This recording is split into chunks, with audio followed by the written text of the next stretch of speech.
नमस्कार दोस्तों, मैं मनीष को आपका बहुत बहुत स्वागत करता हूं आपके अपने YouTube channel Manish study point से। दोस्तों आज है 3 अगस्त। तो 3 अगस्त की करंट अफेयर से पहला क्वेश्चन है, हाल ही में किस राज्य की सरकार ने एक मास्क अनेक ज़िंदगी नामक जन जागरूकता अभियान शुरू किया है। तो ये एक जन जागरूकता अभियान है जिसका नाम है एक मास्क अनेक ज़िंदगी, और ये अभियान जो है वो मध्य प्रदेश की सरकार के द्वारा शुरू किया गया है।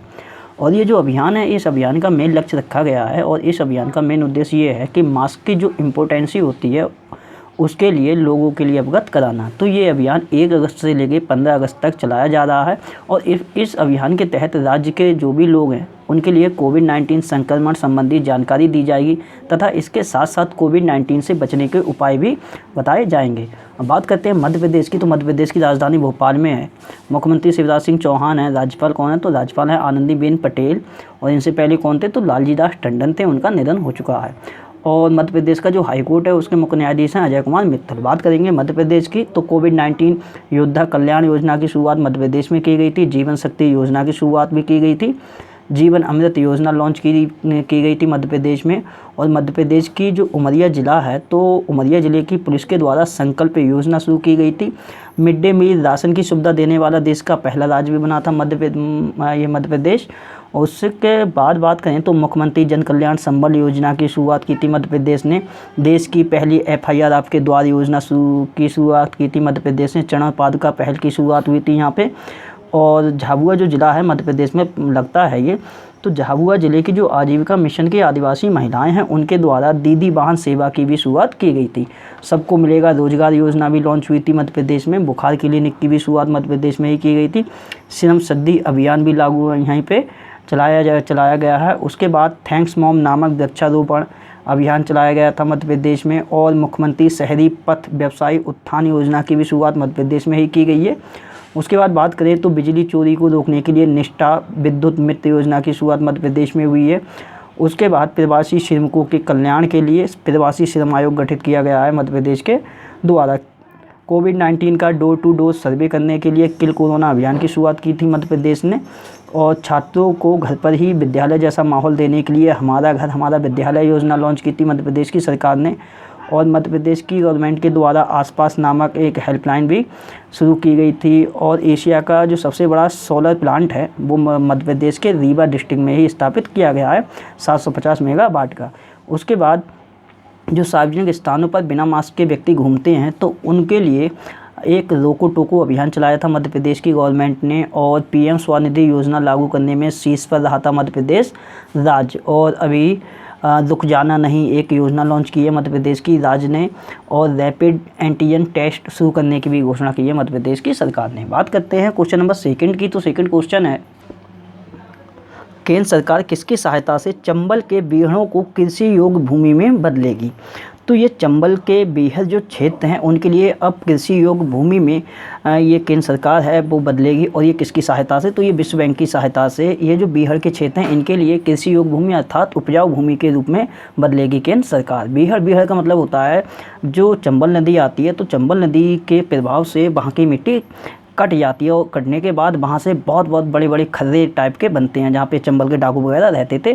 तो वही क्षेत्र बीहड़ क्षेत्र कहलाते हैं जहाँ पे कहीं मतलब खंडर टाइप के बन जाते हैं जहाँ पे कृषि नहीं की जा सकती। तो अब उन्हीं बीहड़ों के लिए कृषि योग्य भूमि में बदलेगी केंद्र सरकार विश्व बैंक की सहायता से। बात करेंगे विश्व बैंक की। तो विश्व बैंक की स्थापना 1944 में हुई थी और प्रभाव में आई थी विश्व बैंक 1945 में। मुख्यालय वाशिंगटन DC में है। अध्यक्ष कौन है? तो अध्यक्ष है डेविड मालपास। वहीं बात करेंगे MD तथा CFO कौन है? MD मतलब मैनेजिंग डायरेक्टर, तो यह है अंशुला कांत। और कुछ समय पहले ही विश्व बैंक की चीफ इकोनॉमिस्ट नियुक्त की गई थी। इनका नाम था कार्मेन रिनहार्ट।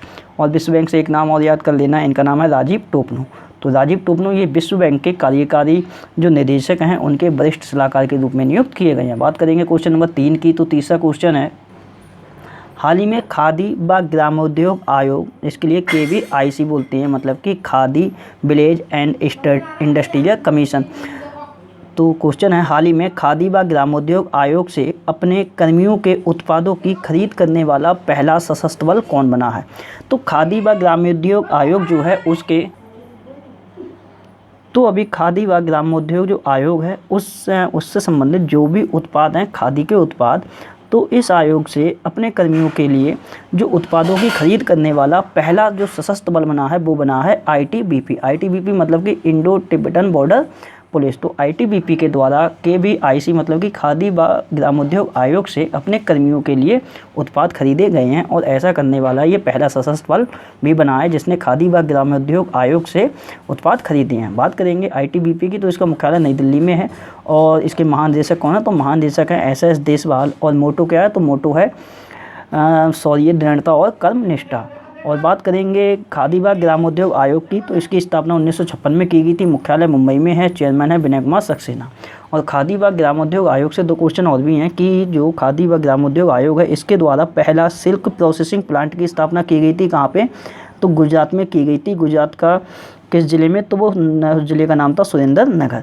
उसके बाद खादी व ग्रामोद्योग आयोग के द्वारा ही पिछले मंथ में अपना पहला फुटवियर प्रशिक्षण केंद्र भी स्थापित किया गया था। तो ये कहाँ स्थापित किया गया, तो ये दिल्ली में खोला गया है।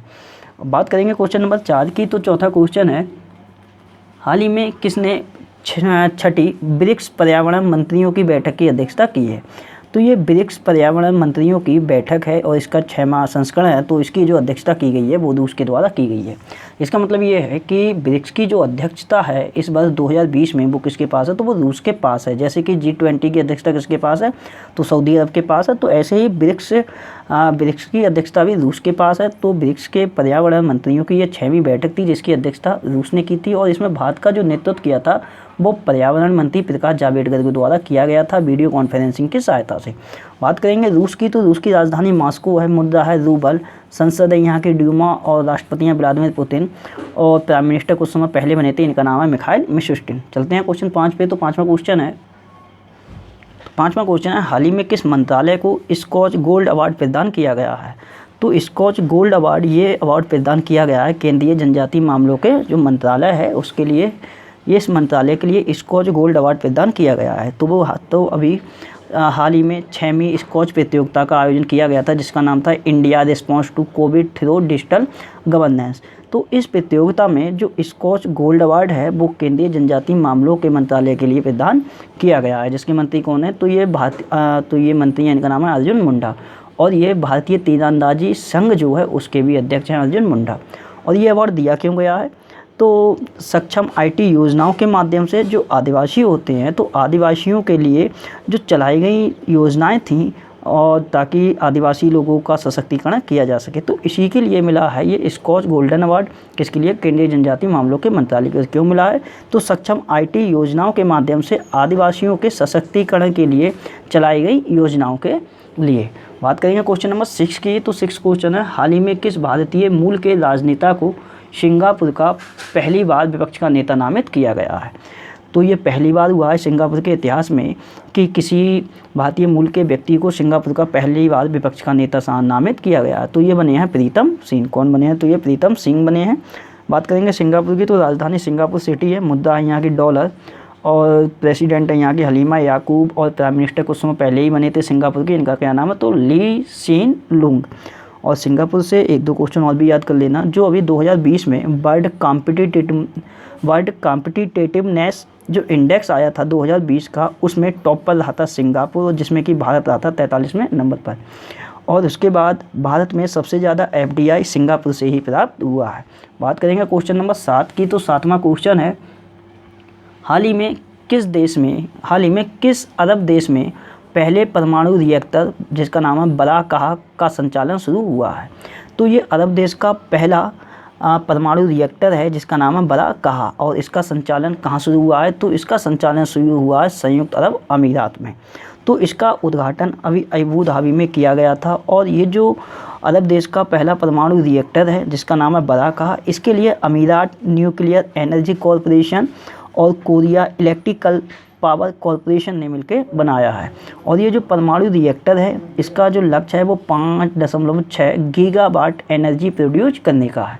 बात करेंगे संयुक्त अरब अमीरात की, तो राजधानी अबू धाबी में है, मुद्रा दिरहम है यहाँ की और प्रेसिडेंट कौन है, तो ये है खलीफा बिन जायद अल नहयान। बात करेंगे क्वेश्चन नंबर 8 की, तो 8वां क्वेश्चन है हाल ही में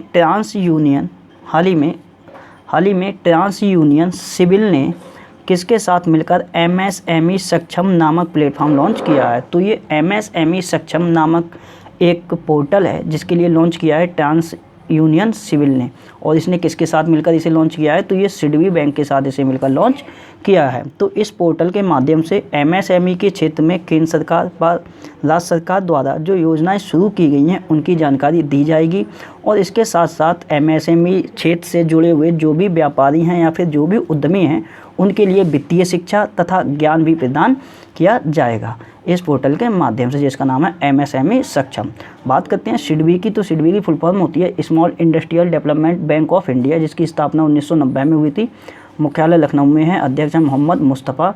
और सिडबी के अभी कुछ समय पहले पिछले मंथली निदेशक नियुक्त किए गए थे। डायरेक्टर इनका क्या नाम है? तो इनका नाम है देवेंद्र कुमार सिंह। बात करेंगे सिडबी से कुछ और क्वेश्चनों की, तो नए उद्यमियों के लिए सिडबी बैंक ने स्वावलंबन नाम से एक्सप्रेस चलाने की भी घोषणा की थी। उसके बाद अगर बात करें तो सिडबी ने ही इंडिया SME सर्विस प्लेटफॉर्म भी लॉन्च किया था। उसके बाद जो आवास व शहरी विकास मंत्रालय है उसने PM street vendor Atmanirbhar Nidhi के लिए सिडबी बैंक के ही साथ समझौता किया था। चलते हैं क्वेश्चन नंबर, शायद एक क्वेश्चन आपका छूट गया है ऊपर वाला, तो आठवां क्वेश्चन पर और डिस्कस कर लेते हैं। तो आपका नेक्स्ट क्वेश्चन है, हाल ही में किस कंपनी के द्वारा satellite broadband plan project Cooper में $10 बिलियन के निवेश की घोषणा की गई है? तो ये अमेजन कंपनी का प्रोजेक्ट है जिसका नाम है प्रोजेक्ट कूपर, और इसमें $10 बिलियन के निवेश की घोषणा की है अमेजन ने। तो ये घोषणा क्यों की गई है? इतना $10 बिलियन का निवेश क्यों किया जाएगा? तो उच्च गति की ब्रॉडबैंड इंटरनेट सेवाएं उपलब्ध कराने के लिए $10 बिलियन के निवेश से 3236 उपग्रहों के नेटवर्क का निर्माण किया जाएगा। मतलब कि 3236 उपग्रहों के नेटवर्क का निर्माण करने के लिए ये $10 बिलियन का निवेश किया जा रहा है। जैसे मान के चलें तो जो SpaceX जो कंपनी है उसकी एक परियोजना है स्टार लिंक, तो उसमें भी वो अपने उपग्रहों के लिए नेटवर्क का निर्माण कर रहा है। और ये जो प्रोजेक्ट कूपर है, तो प्रोजेक्ट कूपर ये अमेजन का है, तो ये भी नेटवर्क का निर्माण कर रहा है। हालांकि ये किसका प्रोजेक्ट है? तो ये अमेजन का है। और वो किसका है? तो वो SpaceX का है, स्टारलिंक परियोजना। बात करते हैं नेक्स्ट क्वेश्चन की, तो नेक्स्ट क्वेश्चन है, हाल ही में किस बैंक ने कोना कोना उम्मीद नामक अभियान लॉन्च किया है? तो ये कोना कोना उम्मीद एक अभियान है, इसके लिए लॉन्च किया है कोटक महिंद्रा बैंक ने। तो ये अभियान क्या है? तो ये अभियान 2 माह के लिए शुरू किया गया है। तो इसके माध्यम से बैंक के जो ऋण होंगे या जो बचत खाता होता है बैंक का, कोटक महिंद्रा बैंक का या कोटक महिंद्रा बैंक का किसी के पास डेबिट कार्ड या क्रेडिट कार्ड होगा, या फिर विभिन्न प्रकार के जो भी सेवाएं हैं, तो उन पर ये जो अभियान है, इस अभियान के माध्यम से उन सभी सेवाओं पर विशेष प्रकार के ऑफर व विशेष प्रकार की छूट प्रदान की जाएगी कस्टमर के लिए। बात करते हैं कोटक महिंद्रा बैंक की, तो इसका मुख्यालय मुंबई में है। MD तथा CEO कौन है? तो ये है उदय कोटक। और ये भी इम्पोर्टेंट है, ये इम्पोर्टेंट इसीलिए है क्योंकि इनके लिए अभी कॉन्फेडरेशन ऑफ इंडियन इंडस्ट्रीज मतलब कि भारतीय उद्योग परिसंघ का अध्यक्ष भी बनाया गया है उदय कोटक के लिए। और इसकी टैगलाइन है लेट्स मेक मनी सिंपल। बात करेंगे क्वेश्चन नंबर 11 की, तो 11वां क्वेश्चन है, अगस्त 2020 में सबसे मूल्यवान सार्वजनिक रूप से सूचीबद्ध मतलब कि लिस्टेड कंपनी कौन बनी है? तो 2020 में सबसे मूल्यवान सार्वजनिक रूप से सूचीबद्ध जो कंपनी बनी है उसका नाम है एप्पल। तो अभी एप्पल ने $1.82 ट्रिलियन का मार्केट कैप हासिल किया है। और इसी के साथ साथ इतने पूंजीकरण के साथ एप्पल कंपनी सबसे मूल्यवान सार्वजनिक रूप से सूचीबद्ध कंपनी बन गई है। और इसने सऊदी अरब की जो तेल कंपनी है जिसका नाम है सऊदी अरामको, उसके लिए पीछे छोड़ दिया है।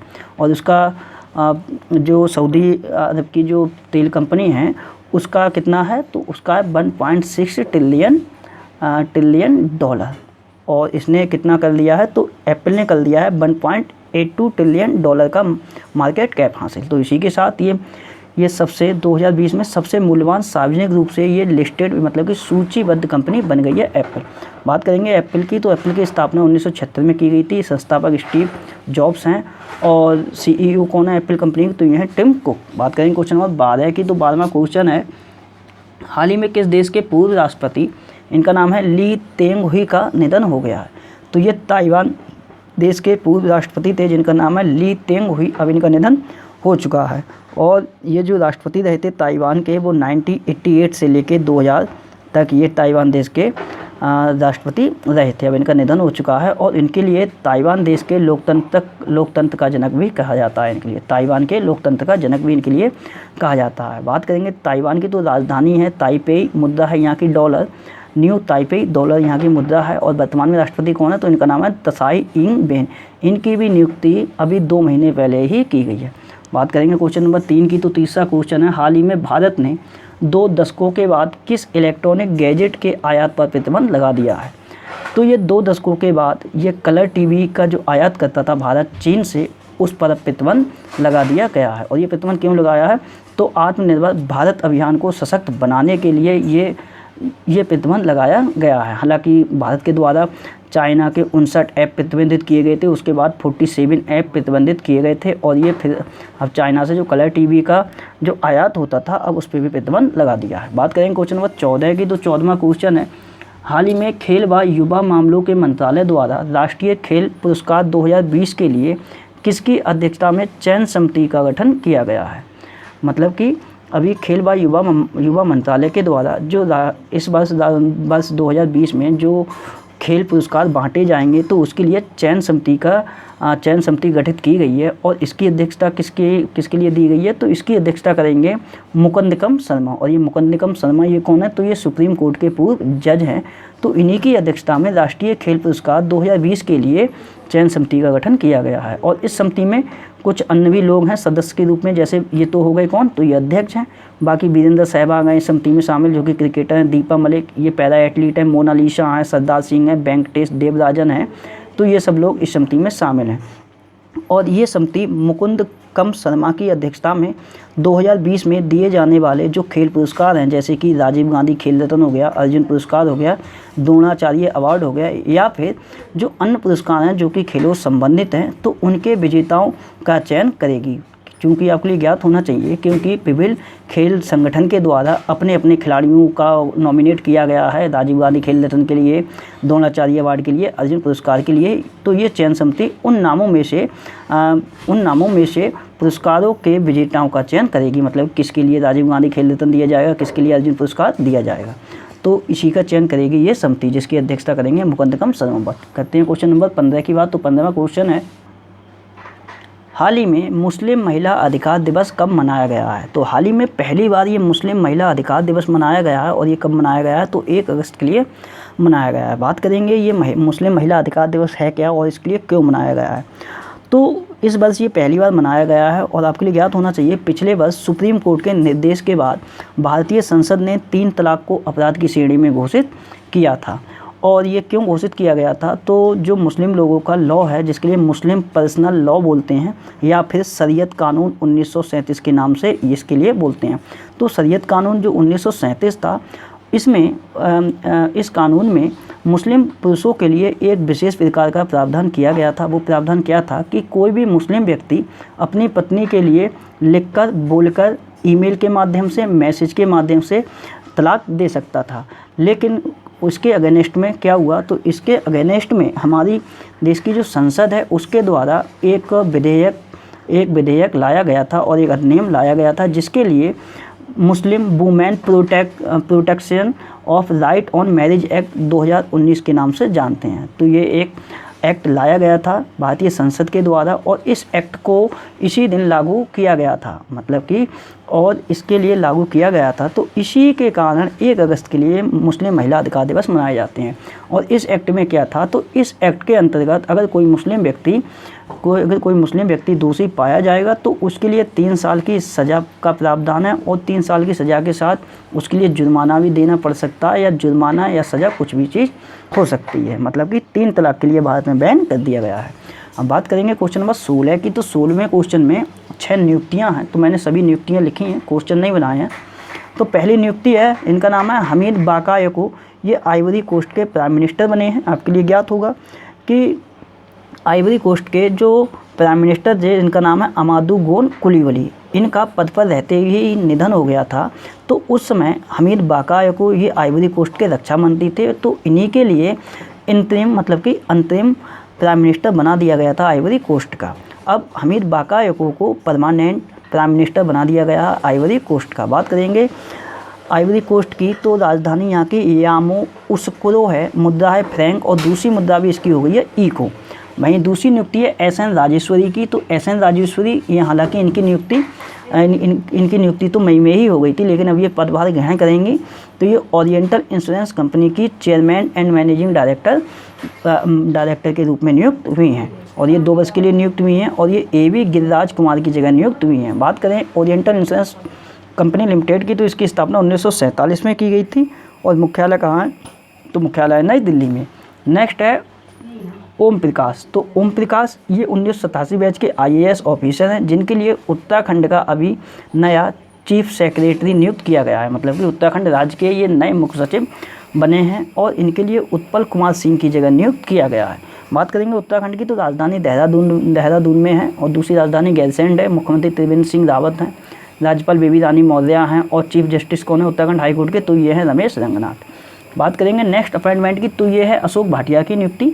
तो अशोक भाटिया के लिए अभी शिवानंद झा की जगह गुजरात के नए पुलिस महानिदेशक, मतलब कि गुजरात के नए डायरेक्टर जनरल ऑफ पुलिस बनाए गए हैं आशीष भाटिया और इन्होंने जगह ली है शिवानंद झा की। बात करेंगे गुजरात की, तो राजधानी गांधीनगर है, मुख्यमंत्री विजय रूपाणी हैं, राज्यपाल आचार्य देवव्रत हैं और गुजरात का जो हाईकोर्ट है उसके मुख्य न्यायाधीश हैं विक्रम नाथ। नेक्स्ट नियुक्ति है शिव प्रसाद शुक्ला की, तो शिव प्रसाद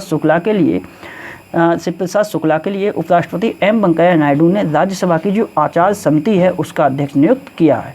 बात करेंगे नेक्स्ट अपॉइंटमेंट की, तो नेक्स्ट है तो कविता देवी तथा बबीता फोगाट। कविता देवी ये कबड्डी से संबंधित हैं और ये बबीता फोगाट ये रेसलर हैं और ये हरियाणा सरकार के युवा एवं खेल विभाग जो है हरियाणा का, उसकी ये उप निदेशक बनाई गई हैं दोनों की दोनों। तो हरियाणा सरकार ने अपने राज्य के खेल एवं युवा मामलों का जो विभाग है उसकी उप निदेशक नियुक्त किया है कविता देवी के लिए और बबीता फोगाट के लिए। हम बात करेंगे यहाँ हरियाणा की, तो हरियाणा की राजधानी चंडीगढ़ है, मुख्यमंत्री हैं मनोहर लाल खट्टर, राज्यपाल हैं सत्यदेव नारायण आर्य और चीफ जस्टिस कौन है चंडीगढ़ हाईकोर्ट के, तो ये हैं रविशंकर झा। बात करेंगे कल जो क्वेश्चन पूछे थे उनके आंसरों की, तो कल आपसे पहला क्वेश्चन था 2019-20 के दौरान सर्वाधिक ऑस्ट्रेलियाई नागरिकता किस देश के लोगों को दी गई है, तो इसका आंसर था भारत। दूसरा क्वेश्चन पूछा था एशियन इंफ्रास्ट्रक्चर इन्वेस्टमेंट बैंक के बोर्ड ऑफ गवर्नेंस की 5वीं बैठक हुई है नई दिल्ली में, इसमें भारत का नेतृत्व ये वित्त मंत्री निर्मला सीतारमण ने किया था। तीसरा क्वेश्चन था सीवर मैनहोल की सफाई हेतु बैंडिकूट रोबोट का प्रयोग करने वाला पूर्वोत्तर क्षेत्र का पहला शहर, ये गुवाहाटी बना है। चौथा क्वेश्चन पूछा था UN व ICONGO द्वारा करमवीर चक्र से किसे सम्मानित किया गया है, तो ये सुनील YDVSS के लिए सम्मानित किया गया है और ये मोटिवेशनल स्पीकर हैं। पांचवा क्वेश्चन था सोक्छा नामक सूक्ष्म जीव परिशोधन बॉक्स का विकास किसने किया है, तो ये किया है अमेसी इंडिया ने CSIR के सहयोग से। छठा क्वेश्चन था ऑपरेशन लीजेंड, ये लॉन्च किया था अमेरिका देश ने। सातवां क्वेश्चन पूछा था पहली अंतर्राज्यीय हेलीकॉप्टर सेवा कहाँ शुरू की गई है, तो इसका आंसर है उत्तराखंड।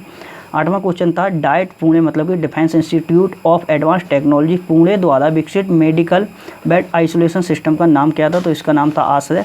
नौवां क्वेश्चन था पेटीएम मनी के नए CEO कौन बनाए गए हैं, तो ये बनाए गए हैं वरुण श्रीधर। और 10वां क्वेश्चन था रैपिड एंटीजन टेस्ट शुरू करने की घोषणा किसने की है, तो ये की है मध्य प्रदेश की सरकार ने।